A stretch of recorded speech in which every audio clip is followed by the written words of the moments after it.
appartement ou maison pour une colocation.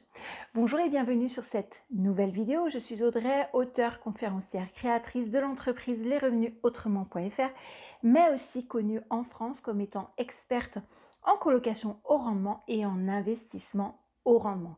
Et aujourd'hui, je vais vous donner mon avis sur ce sujet. Alors, concrètement, est-ce qu'il est préférable d'acheter un appartement pour y faire de la colocation ou plutôt de se diriger vers une maison pour y faire de la colocation? Alors, ma réponse ne sera pas une réponse toute faite puisque forcément, vous vous en doutez, on n'investit pas de la même manière selon qu'on souhaite investir à Bordeaux ou à Paris ou au fin fond de la Creuse, forcément. Donc déjà, il y a un critère géographique et aussi très important. Forcément, vous vous en douterez, un critère de prix au mètre carré, déjà pour avoir une base. Alors, concrètement, moi, je ne préfère pour l'instant qu'investir dans des appartements. Je vais vous expliquer pourquoi au fur et à mesure de cette vidéo-là. Alors, pourquoi? Parce que pour l'instant, je ne suis pas forcément sur une... mon objectif premier n'est pas forcément la création d'un patrimoine.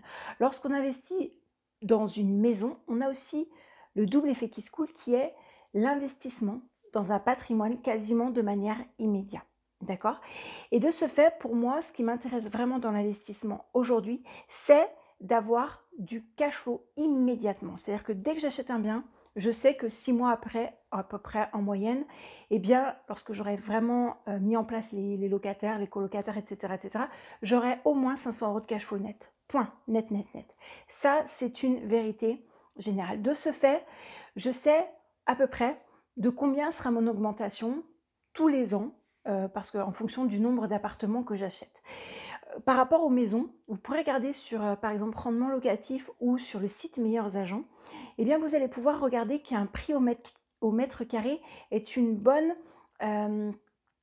un bon exercice dans le sens où vous allez vous rendre compte que souvent, pour les appartements, ça dépend si c'est une denrée rare ou pas dans la ville dans laquelle vous voulez investir, mais pour le coup, vous allez voir que le prix au mètre carré dans un appartement est moins cher que celui pareil au mètre carré dans une maison. Donc après, c'est vraiment vous en termes de positionnement. Est-ce que vous voulez plutôt avoir du cash flow tout de suite ou est-ce que vous voulez plutôt avoir du cash flow mais possiblement gérer peut-être un petit peu plus de locataires parce qu'une maison forcément à l'achat ça va coûter un petit peu plus cher. Alors bien évidemment comme j'ai dit ça dépend du secteur mais pour le coup même s'il y a des travaux normalement ça devrait coûter un petit peu plus cher qu'un appartement. Je ne parle pas des aspects de la copropriété. De ce fait, cette maison-là, il va peut-être falloir rajouter une chambre, voire 2 chambres supplémentaires pour obtenir un cash flow important. Est-ce qu'il est possible techniquement d'avoir une chambre, 2 chambres supplémentaires? Qu'en est-il au niveau des travaux?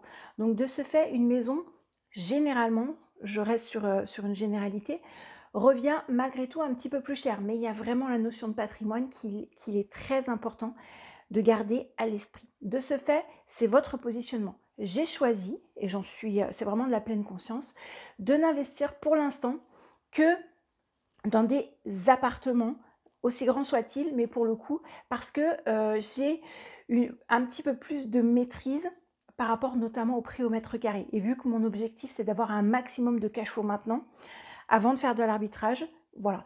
Après, je pourrais peut-être faire de l'arbitrage. Alors, de l'arbitrage pour les personnes qui sont un petit peu néophytes ou qui débutent ou peu importe, eh bien, de l'arbitrage, c'est que une fois tous les 6 mois, une fois par an, on va faire le point entre nos objectifs, entre nos désirs, entre notre âge, entre la banque, est-ce qu'elle nous prête encore, entre notre situation et nos situations personnelles, professionnelles, etc.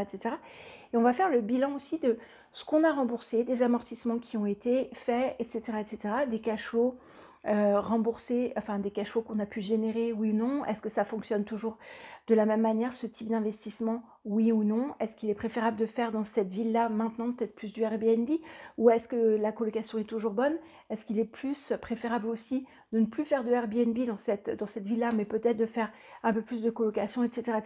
Donc c'est ce qu'on appelle de l'arbitrage. Concrètement, on met tout à plat et on décide en disant ok, alors ce bien-là, peut-être que si je le revends parce que j'y ai mis de la plus-value, l'une de mes compétences, c'est que j'arrive à mettre tout de suite une plus-value dans un appartement. Donc c'est-à-dire que, entre guillemets, si je l'achète le lundi, avec la plus-value que j'ai mise le mardi, je peux le revendre le mercredi avec cette plus-value-là. Donc ça, c'est très important. forcément, je revendrai bien sûr plus cher.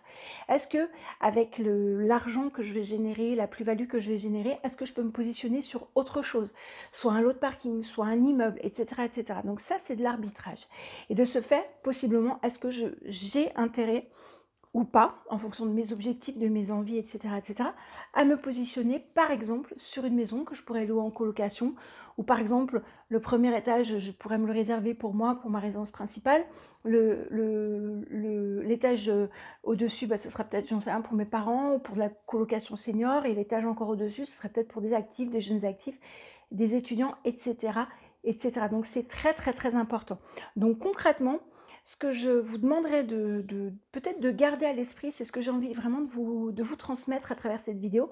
Concrètement, je préfère m'orienter pour une génération de cash flow, sauf à coût exceptionnel évidemment sur une maison incroyable et qui pourrait me générer beaucoup de cash flow, bien sûr. Je suis une investisseuse, donc pour le coup, bien évidemment, je regarde chaque opportunité et de ce fait, est-ce qu'il est préférable est-ce que vous voulez plutôt vous orienter vers un cash flow ou est-ce que vous voulez plutôt vous orienter peut-être vers un cash flow différent? Alors soit, comme j'ai dit, avec un nombre supérieur de chambres, etc., etc. Ça veut dire, est-ce que ça vous va de gérer peut-être un colocataire en plus, 2, 3, 4, avec les travaux qui sont affectés aussi? Est-ce que c'est possible, envisageable? Comment ça se passe pour être rentable? Donc c'est très très important que vous vous positionniez ou si vous voulez faire un petit peu plus de patrimoine. Donc cette vidéo, je voulais vraiment éclaircir ce point, c'est la raison pour laquelle je l'ai faite. Donc je vous encourage à commenter déjà cette vidéo, à la liker en mettant un pouce bleu, ça me permet de voir que vous encouragez mon travail et c'est plutôt vraiment très intéressant, je vous en remercie. Mais également, je vous encourage à partager cette vidéo si vous connaissez des personnes ou à en parler tout simplement.